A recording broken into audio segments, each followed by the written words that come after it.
Bonjour, je suis Louis, formateur à la protection civile Paris-Seine et aujourd'hui nous allons voir la conduite à tenir face à une personne en arrêt cardio-respiratoire. Face à une victime au sol, je vais devoir vérifier son état de conscience. Pour ce faire, je vais venir mettre mes mains dans ses mains et lui poser une question et un ordre. Madame, vous m'entendez? Si vous m'entendez, serrez-moi la main. Ouvrez les yeux. Une fois que c'est fait, je vais devoir vérifier la respiration. Pour ce faire, je vais venir mettre une main sur le front, deux doigts sous le menton, et je vais basculer prudemment la tête en arrière. Mes voies respiratoires sont libérées, je vais pouvoir vérifier la respiration. 1, 2, 3, 4, 5, 6, 7, 8, 9, 10. Au bout de 10 secondes, ma victime ne respire pas. Je vais devoir appeler les secours et commencer un massage cardiaque. Ce qu'il faut retenir, c'est qu'un massage cardiaque ne s'arrête jamais.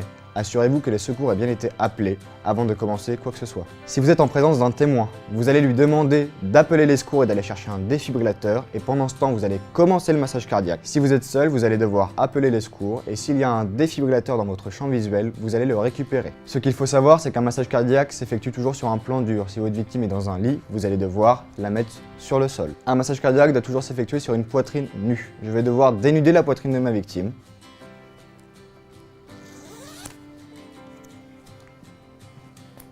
Et je vais devoir mettre le talon de ma main au centre de la poitrine, sur la ligne médiane et sur la moitié inférieure du sternum. Je vais placer maintenant ma deuxième main par-dessus la première, mes doigts entrecroisés pour éviter de casser des côtes.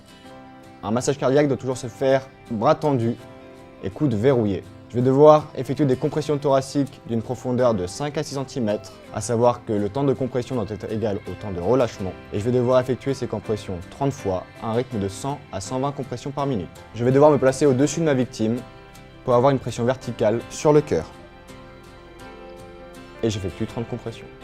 1, 2, 3, 4, 5, 6, 7, 8, 9, 10, 11, 12, 13, 15, 16,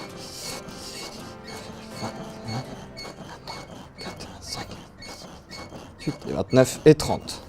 Une fois mes 30 compressions thoraciques faites, je vais devoir effectuer 2 insufflations. Je vais venir mettre une main sur le front de ma victime, 2 doigts sous le menton, basculer la tête en arrière. Je vais venir pincer le nez de ma victime et ouvrir la bouche. Pour avoir une bonne étanchéité lors de mes insufflations, je vais devoir englober la bouche de ma victime avec la mienne. Je vais devoir effectuer 2 insufflations. Les insufflations, c'est un souffle long et continu jusqu'à ce que la poitrine de ma victime se soulève. Une fois que la poitrine se soulève, je me recule et je recommence une nouvelle insufflation.